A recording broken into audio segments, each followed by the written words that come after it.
Los derechos humanos protegen a quienes son agredidos por los poderes del Estado. En la Edad Media era absurdo plantearlos. No había derechos para los hombres.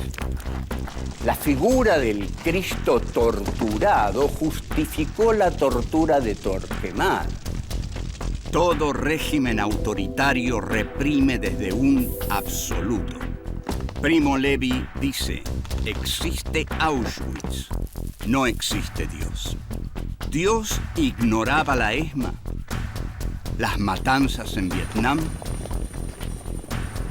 En un mundo en el cual el silencio de Dios es agobiante, los seres humanos tenemos la obligación de tomar la palabra.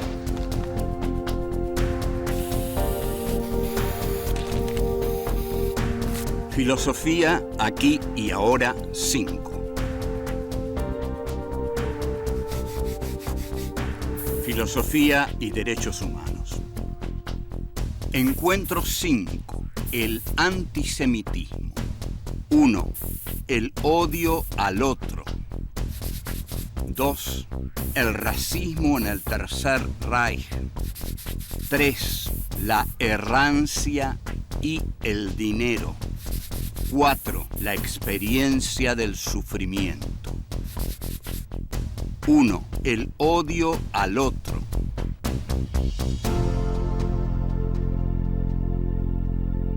Encuentro número 5. El antisemitismo. En verdad, para ir al punto en cuestión, lo que ha trastornado al pueblo judío durante los últimos siglos, digamos durante los últimos 2000 años, desde la crucifixión de Cristo, es que son acusados de haber matado a Dios. Esta debiera ser una situación muy original. ¿Cómo puede vivir sobre la tierra el pueblo que mató a Dios? Porque esta es una creencia popular enormemente arraigada a lo largo de los siglos, y muchísimos judíos han sido asesinados por eso. Ahora, también es cierto que habría que preguntar, si los judíos mataron a Dios, entonces no hay Dios. Está muerto Dios. Nietzsche no tendría que haber dicho su frase, Dios ha muerto.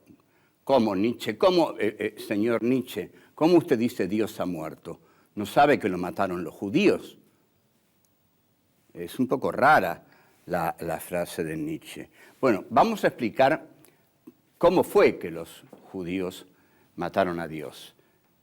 Según esta vulgar pero muy efectiva versión, Jesús de Nazaret, Hijo de Dios, es Dios. Y los que lo crucificaron y pidieron su crucifixión en lugar de la de Barrabás, el ladrón, fueron los judíos.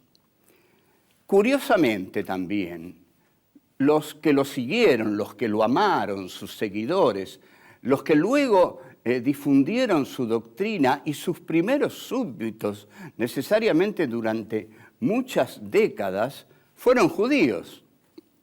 Y algo más todavía, Jesús era judío, ese Dios era judío. Si usted habla con un judío, el judío les va a decir, caramba, si hasta cuando necesitaron un Dios nos lo pidieron a nosotros. Lo que funciona aquí es más que, por supuesto dentro de todo esto hay una ignorancia terrible. El antisemitismo tiene una esencia de odio al otro. El antisemitismo funciona porque es necesario para muchos odiar a otro. Sartre, en un libro sensacional llamado Reflexiones sobre la cuestión judía, dice, si el antisemita no existiera, si el judío no existiera, el antisemita lo inventaría. Lo mismo que aquí la gente necesita odiar. Ustedes observen, cuando los franceses, que son muy antisemitas, dicen, bueno, los judíos, hay muchos judíos en Francia, están los judíos y nos roban Francia. Dentro del antisemitismo alemán, Hitler les decía a los alemanes, tengan mucho cuidado, los judíos son muy inteligentes y nos están robando Alemania. Bueno, y aquí en la Argentina hay un racismo, un odio al diferente de la misma condición. Porque cuando el tipo dice, me están robando Francia, cree que Francia es de él. Y acá también, cualquiera que uno encuentre por ahí dice, pero usted vio la cantidad de bolivianos, peruanos que están entrando, y no vio a todos esos paraguayos que ya se hicieron sus casas. Nos están robando el país, nos están robando el país. Entonces yo a veces a algunos les pregunto, perdón, cuando usted dice nos está robando el país, está diciendo que el país es suyo, es suyo. ¿Se da cuenta? Usted cree que los uruguayos, los paraguayos, los bolivianos vienen a robarle el país, su país. ¿Usted cree en serio que este país es suyo? ¿En serio cree que este es su país, que es suyo? Porque usted tiene una libreta, un DNI o algo así. No, querido amigo. El país es de uno porque uno lo hace propio, laburando. Así que si esos vienen y ya están laburando y ya se hicieron la casita, es más de ellos que suyo. Seguimos.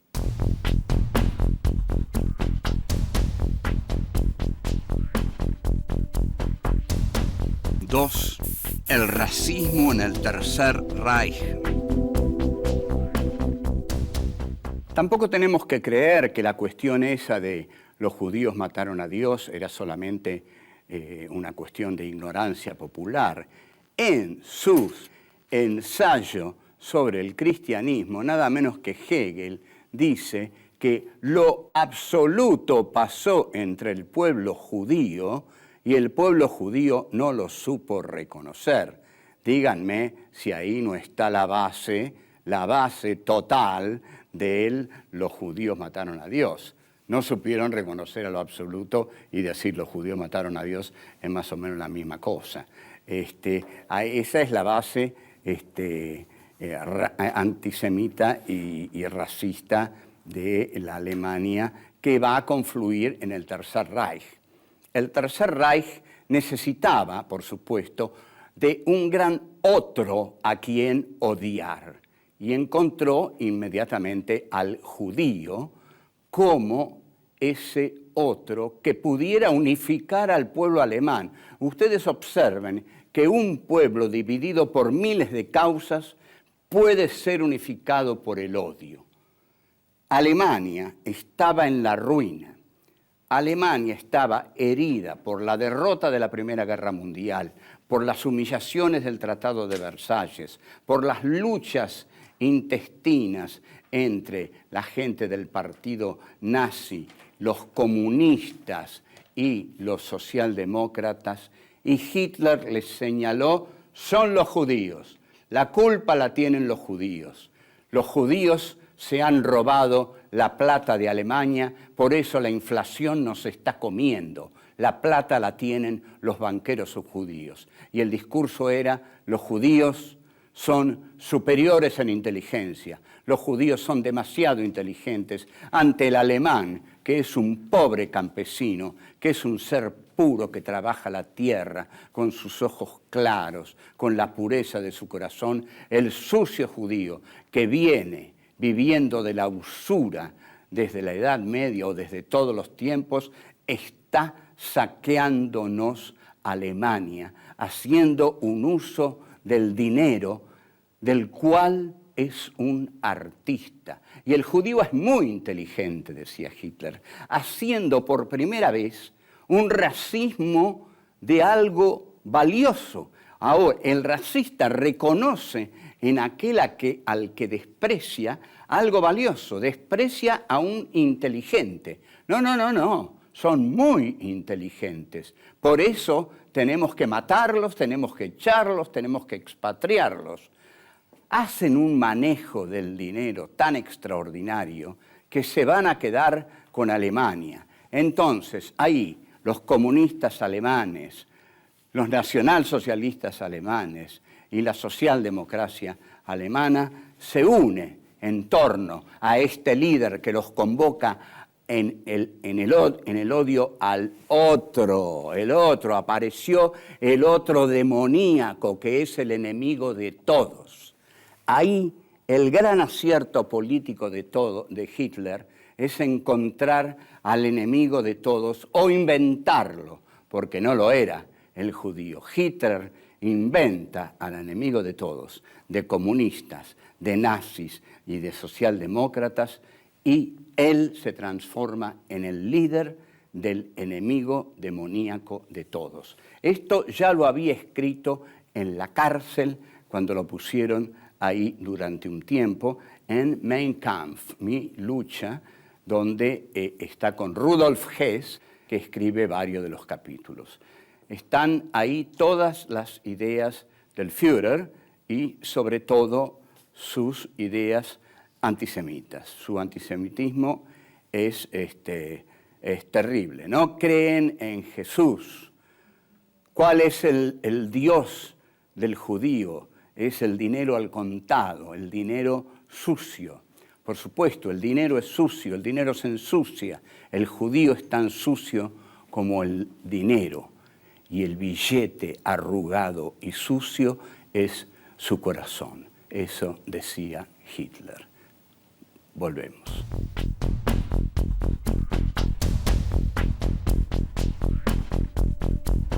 Tres, la errancia y el dinero. Dentro de los capítulos dedicados a la existencia auténtica y la existencia inauténtica de Ser y Tiempo, 1927, Heidegger, al dedicarse a la existencia inauténtica, dedica un parágrafo muy importante a lo que llama la errancia. Tengamos en cuenta que la existencia inauténtica consiste en no permanecer seriamente en nada, ¿no? En no detenerse en el misterio de nada de lo que es, en ir de una cosa a la otra. Entonces, lo que caracteriza a la existencia inauténtica es la conducta de lo errante. Lo errante es justamente ir de una cosa a la otra, ¿no? No me detengo en nada, paso de una cosa a la otra sin profundizar en nada. Nada me interesa realmente con profundidad, el ser de nada. No busco la hondura, el abismo profundo de nada porque tengo miedo de hacerlo. Entonces, la errancia es mi ser, y la errancia es mi ser inauténtico, porque la errancia es mi cobardía. Entonces, hay muchos que ven en esta descripción de la errancia, que es muy profunda en Heidegger. Heidegger dice que el ser errante, o los intérpretes dicen que Heidegger está describiendo al judío al describir al ser errante. Y hay, durante el siglo XIX, una novela del escritor francés Eugène Sue, que se llama El judío errante. La característica del judío es la de errar, el judío nunca puede echar raíces en un país porque no tiene país, no tiene una tierra.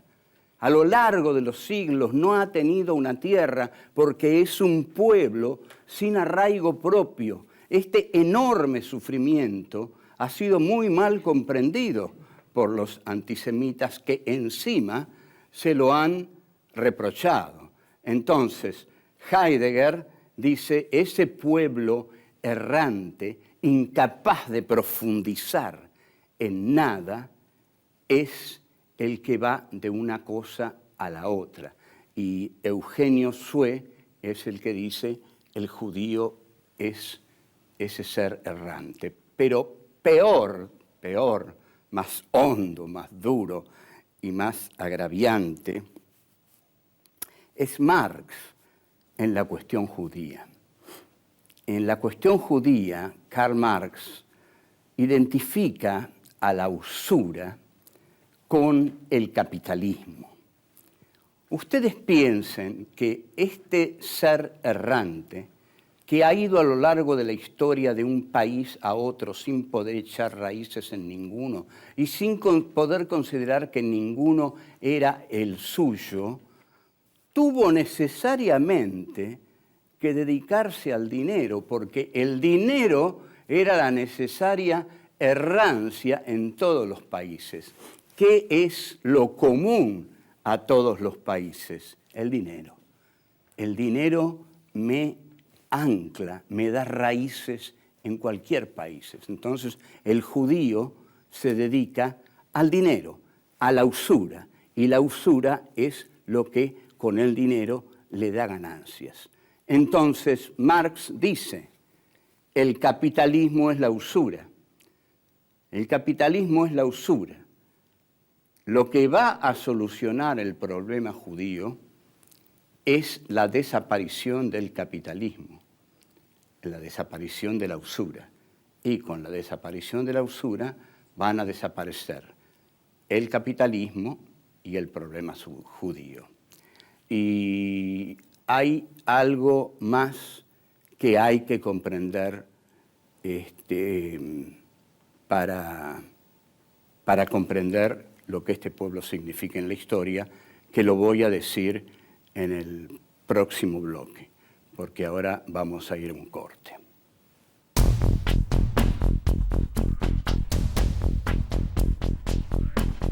Cuatro, la experiencia del sufrimiento.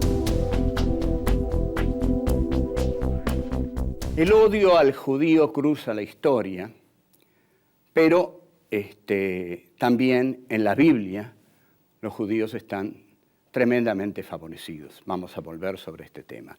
No se podrá decir que no hemos tratado bien al pueblo judío, que no lo hemos respetado, que no hemos respetado y reconocido su dolor, la injusticia con que ha sido tratado y la cuestión de la usura, de la errancia, de haber matado a Dios, todos esos horrores.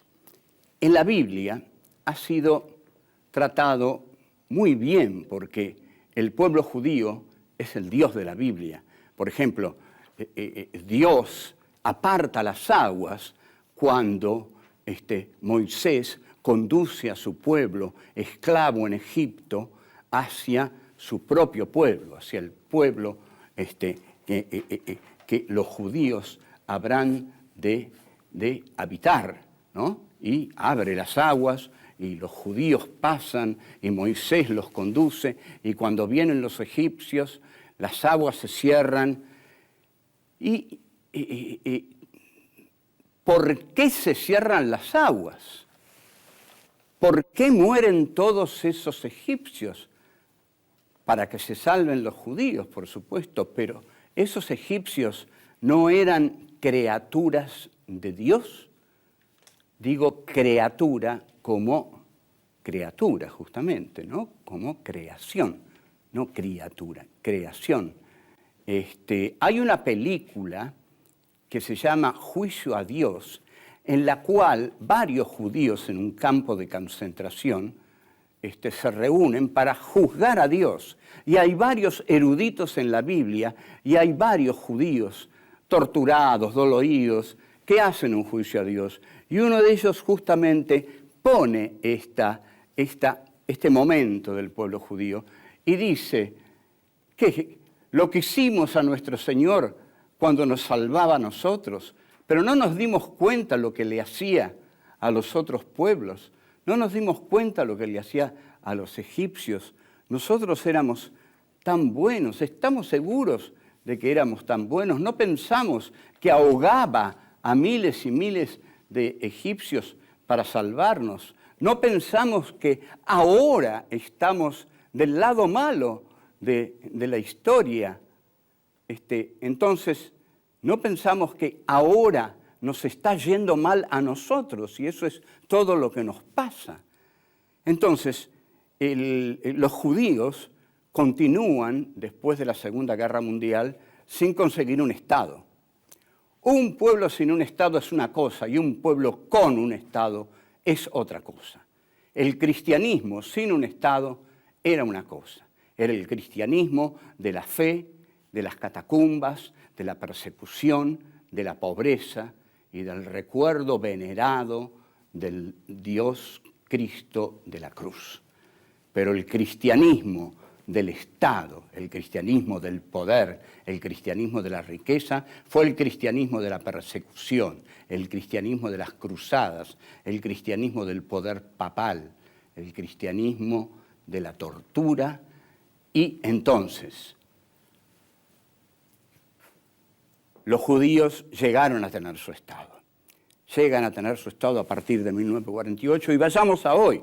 Hoy tienen un poderosísimo Estado nuclear respaldado por Estados Unidos. Hoy Israel es un enclave del imperio norteamericano poderoso en Medio Oriente.